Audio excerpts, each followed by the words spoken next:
নমস্কার বন্ধুরা, সবাই কেমন আছেন? আমি বিনাল। আমি দীর্ঘ 5 বছরের বেশি সময় ধরে শেয়ার বাজারের সাথে যুক্ত আছি। আজকের এই ভিডিওতে আমরা আলোচনা করব আজকের বাজার নিয়ে এবং আমাদের বাজারের পরবর্তী মুভমেন্ট কি হতে পারে সেটাও আজকের ভিডিওতে ডিটেলসে আলোচনা করব। ফান্ডামেন্টাল যে নিউজ বা রিজনগুলো উঠে আসছে সেটা নিয়ে আলোচনা করব, তার সাথে সাথে টেকনিক্যাল চার্ট নিয়ে ইন ডিটেলসে আমরা আলোচনা করব। দেখুন, আজকের ভিডিওতে আমি 3টি স্টক নিয়েও আপনাদের সাথে ডিসকাশন করব। তো ভিডিওর শুরুতে আমি আপনাদেরকে বলে দিই, আপনি ডিরেক্টলি কিন্তু এই স্টকগুলোকে বাই করবেন না। আপনি আগে নিজে অ্যানালাইসিস করবেন আপনার রিস্ক রিওয়ার্ড রেশিও কী রয়েছে, রিস্ক ম্যানেজমেন্ট কী রয়েছে, সেটার উপর ডিপেন্ড করে যদি স্টকগুলো আপনার জন্য সুইটেবল হয় সেক্ষেত্রে কিন্তু আপনি চাইলে স্টকগুলোকে বাই করতে পারেন, আদারওয়াইজ কিন্তু আপনি এটাকে স্কিপ করতে পারেন। তো আসুন দেরি না করে আজকের এই ভিডিওটি আমরা শুরু করি। তো প্রথম যে রিজনটা উঠে আসছে সেটা হচ্ছে political sentiment from Bihar exit pole. দেখুন, এটা নিয়ে কিন্তু আগের ভিডিওতেও আমরা আলোচনা করেছি। যেহেতু বিহারে বিজেপি একটা জয়লাভ করেছে, যেটার কারণে মার্কেটে কিন্তু একটা পজিটিভ সেন্টিমেন্ট আমরা লক্ষ্য করছি। অনেক ইনভেস্টরদের ভিতরে যে আনসার্টিনিটি কাজ করছিল সেটা কিন্তু আর নেই, যেটার কারণে মার্কেটে কিন্তু একটা পজিটিভ সেন্টিমেন্ট লক্ষ্য করা যাচ্ছে। সেকেন্ড যে রিজনটা রয়েছে সেটা হচ্ছে optimism over India US trade development. মানে আমি যদি সংক্ষেপে আপনাদের সাথে শেয়ার করি, সেটা হচ্ছে ইউএসের সাথে ইন্ডিয়ার যে ট্রেড ডিলটা মানে আগে হয়েছিল, যেখানে 50% ট্যারিফ লাগানো হয়েছিল, সেটা কিন্তু কমানোর একটা সম্ভাবনা লক্ষ্য করা যাচ্ছে। খুব শীঘ্রই কিন্তু এটা নিয়ে একটা বৈঠক হওয়ার সম্ভাবনা রয়েছে, যেটার কারণে মার্কেটে কিন্তু একটা পজিটিভ ভাইব আমরা লক্ষ্য করছি। আইটি সেক্টরের ভিতরেও কিন্তু এখানে ট্যাক্স কমানোর একটা সম্ভাবনা রয়েছে, যেটার কারণে আজকে কিন্তু আমরা আইটি সেক্টরের ভিতরেও ভালো ধরনের একটা বুলিশ মোমেন্টাম লক্ষ্য করেছি। তো দেখুন, এটা নিয়ে আর তেমন কিছু বলার নেই। যে বাদবাকি যে নিউজগুলো রয়েছে সেগুলো কিন্তু একদম নর্মাল নিউজ, যেগুলো আমরা প্রতি ভিডিওতে বারবার করে আলোচনা করে থাকি। তো আসুন ডিরেক্টলি আমরা চার্ট নিয়ে আলোচনা করি।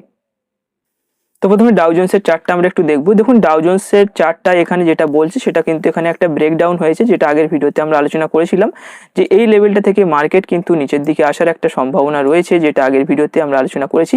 এবং আমি বলেছিলাম যে এখানে একটা সাপোর্ট লেভেল রয়েছে এবং এটা ব্রেক হলে কিন্তু এখানে চলে আসতে পারে। মার্কেটের ভিতরে একটা চূড়ান্ত ডাউন ট্রেন্ড আমরা লক্ষ্য করছি, যেটার কারণে মার্কেটে ডাউ জোন্সের ভিতরে কিন্তু একটা আরও নিচে নামার একটা সম্ভাবনা রয়েছে। এবং এক্স্যাক্টলি কিন্তু মার্কেট, আমি যেটা ভিডিওটা বানিয়েছিলাম প্রায় 3-4 দিন আগে বানিয়েছিলাম, তখন কিন্তু এখানে প্রাইসটা রিজেকশন হয়েছিল। তো আমি বলেছিলাম যে এখানটায় চলে আসতে পারে এবং এখান থেকে কিন্তু প্রাইসটা আরও রিজেকশন হয়েছে। নেক্সট যে সাপোর্ট লক্ষ্য করা যাচ্ছে সেটা কিন্তু এটা। তো এখানে যদি আসে সেক্ষেত্রে কিন্তু আমাদের মার্কেটে এর একটা ভাইবো আসার সম্ভাবনা কিন্তু রয়েছে। তো আসলে এটা নিয়ে আর তেমন কিছু বলার নেই। ডাউ জোন্স কিন্তু এখানে একটা ভালো সাপোর্ট লেভেলের নিচে রয়েছে। যদি দেখা যাক এই সাপোর্টটা যদি হোল্ড করে সেক্ষেত্রে কিন্তু ভালো ধরনের মোমেন্টাম আমরা আবার পুনরায় লক্ষ্য করতে পারি। তো আসুন এবার আমাদের দেশের ইন্ডেক্স নিয়ে একটু কথা বলি। তো আমি এখানে নিফটি 50 চার্টটা ওপেন করেছি। দেখুন, নিফটি কিন্তু এই মুহূর্তে একটা ক্রুশিয়াল রেজিস্ট্যান্স লেভেলের কাছাকাছি রয়েছে, বাট এর যে ওভারঅল ভিউ রয়েছে সেটা কিন্তু খুব দারুণ একটা পজিটিভ সেন্টিমেন্ট এটার ভিতরে লক্ষ্য করা যাচ্ছে। এর উইকলি ক্যান্ডেলস্টিক যদি দেখা যায় সেক্ষেত্রে কিন্তু চূড়ান্ত একটা বুলিশ মোমেন্টাম এর ক্যান্ডেলস্টিকের ভিতরে লক্ষ্য করা যাচ্ছে এবং আমার মনে হয় ইজিলি এর যে রেজিস্ট্যান্স লেভেল রয়েছে, এই যে রেজিস্ট্যান্স লেভেল রয়েছে, এটাকে কিন্তু ব্রেক করার ক্ষমতা এর ভিতরে রয়েছে। তো আসুন এবার লো টাইম ফ্রেমে দেখা যাক এর 4 ঘন্টা বা 1 ডে ক্যান্ডেলস্টিক আমাদেরকে কি বলছে।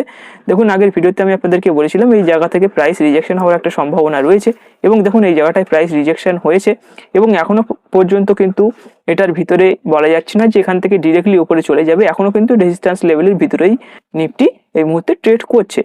তো এখানে আমি দুটো কন্ডিশন আপনাদেরকে দিয়েছিলাম। এই যে লেভেলটা এখানটায় এখনো টানা রয়েছে, মার্ক করা রয়েছে 26,100 যে লেভেলটা রয়েছে, 26,100 লেভেলের উপরে যদি কোনো ক্যান্ডেলস্টিক ক্লোজিংটা করে দেয় সেক্ষেত্রে কিন্তু আমরা নিফটি রিলেটেড স্টকগুলোকে বাই করতে পারি এবং এখান থেকে যদি প্রাইস রিজেকশন হয় সেক্ষেত্রে কিন্তু আমরা নিচের সাপোর্টটা আবার দেখতে পারি। আমরা যদি এখানে ডের ক্যান্ডেলস্টিক করি সেক্ষেত্রেও কিন্তু আপনি এখানে দেখতে পাচ্ছেন যে ডের ক্যান্ডেলস্টিকেও কিন্তু এখানে ভালো ধরনের একটা বুলিশ মোমেন্টাম লক্ষ্য করা যাচ্ছে। বাট এই লেভেলটা যত সময় না ব্রেক করবে তত সময় কিন্তু আমরা নিফটি রিলেটেড স্টকের ভিতরে বাইং করা শুরু করব না।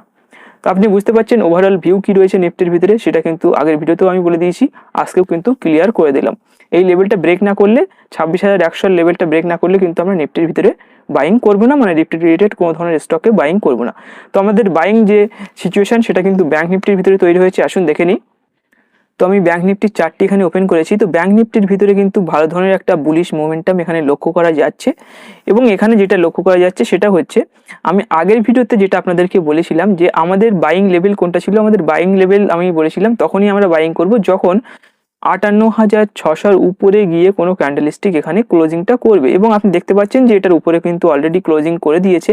আমি যদি উইকলি ক্যান্ডেলস্টিক হিসাবে দেখি সেক্ষেত্রেও কিন্তু এখানে ভালো ধরনের একটা বুলিশ ক্যান্ডেলস্টিক এখানে লক্ষ্য করা যাচ্ছে এবং স্ট্রং কিন্তু এখানে একটা ক্যান্ডেলস্টিক লক্ষ্য করা যাচ্ছে। এটার ভিতরে কিন্তু একটা হাই ভলিউম রয়েছে বলে আমার মনে হচ্ছে এবং এখানে আমরা তাহলে কিভাবে বাইং করব। দেখুন এখানে আমাদের বাইং করার সিচুয়েশন তৈরি হয়েছে। আমি আজকের ভিডিওতে 3টে স্টক নিয়েও কিন্তু আলোচনা করব।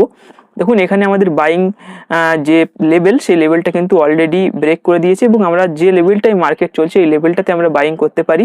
এবং আমাদের যে স্টপ লস লেভেল হবে সেটা কোনটা হবে আসুন দেখে নিই। স্টপ লস আমাদের যে লেভেলটায় থাকবে সেই লেভেলটা হচ্ছে এটা। এখানে কিন্তু আমাদের স্টপ লস থাকবে, মানে আমাদের লেভেলটা হবে 58,000-এর কাছাকাছি কিন্তু আমাদের স্টপ লস লেভেল হবে। আপনি বুঝতে পারছেন 58,000 লেভেলের কাছাকাছি স্টপ লস লেভেল হবে এবং আমরা যে লেভেলটায় মার্কেট চলছে এই লেভেলটাতে আমরা ব্যাংক নিফটি রিলেটেড স্টকগুলোকে বাই করতে পারি।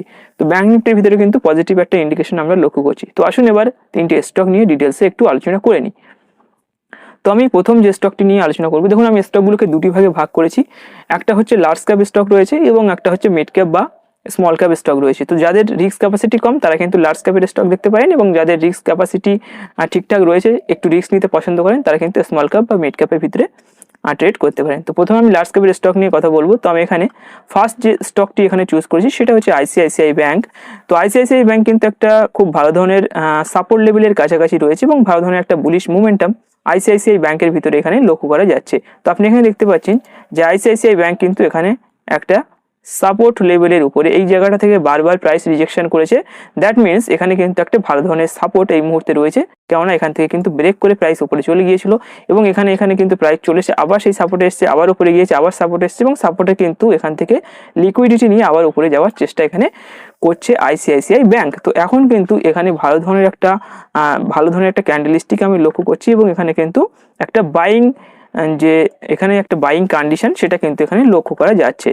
তো আপনি কিভাবে এখানে বাই করবেন আগে নিজে অ্যানালাইসিস করবেন এবং আপনার যদি মনে হয় বাইং করা প্রয়োজন বা বাইং করা দরকার আছে এখানে, সেক্ষেত্রে আপনি বাইং করবেন, আদারওয়াইজ কিন্তু আপনি এটাকে স্কিপ করতে পারেন। তো এখানে যে লেভেলটায় মার্কেট চলছে, মানে যে লেভেলটায় আইসিআইসিআই ব্যাংকের প্রাইসটা চলছে এই লেভেলটাতে আপনি বাই করতে পারেন এবং আপনার যে টার্গেট হবে সেটা কিন্তু এই লেভেলটাই হবে, প্রায় 5%-এর আশেপাশে কিন্তু আপনি এখানে আপনার টার্গেটকে সেট করতে পারেন এবং স্টপ লসকে কিন্তু আপনি এখানে 3%-এর আশেপাশে এখানে রাখতে পারেন। ফার্স্ট টার্গেট কিন্তু 5-6%-এর আশেপাশে, মানে এখানে যে রেজিস্ট্যান্স লেভেল রয়েছে এখানে কিন্তু আপনি এখানটাই কিন্তু আপনি রাখতে পারেন। তো এটা হচ্ছে আইসিআইসিআই ব্যাংকের ক্ষেত্রে বললাম। এবার নেক্সট যেটা বলবো এটা কিন্তু আমরা একটু রিস্ক হয়ে যাবে এখানে, কেননা এটা স্মল ক্যাপের স্টক। তো প্রথমে আমরা যেটা দেখবো সেটা হচ্ছে ব্যাংক অফ ইন্ডিয়া। আমাদের যে স্টকটি রয়েছে সেটা হচ্ছে ব্যাংক অফ ইন্ডিয়া। তো এখানে ব্যাংক অফ ইন্ডিয়ার ভিতরে আমাদের ট্রেডিং স্ট্র্যাটেজিটা একটু ডিফারেন্ট। এখানে কিন্তু আমরা একটা 9 মুভিং এভারেজের উপরে রেখে এই স্টকটিতে ট্রেড করব। তো আমি এখানে কিন্তু আমরা 9 মুভিং এভারেজের উপরে রেখে স্টকটিতে ট্রেড করব। দেখুন এখানে কিভাবে আমরা বাইং করব। এখানে কিন্তু একটা চূড়ান্ত আপ ট্রেন্ড এই স্টকটির ভিতরে রয়েছে।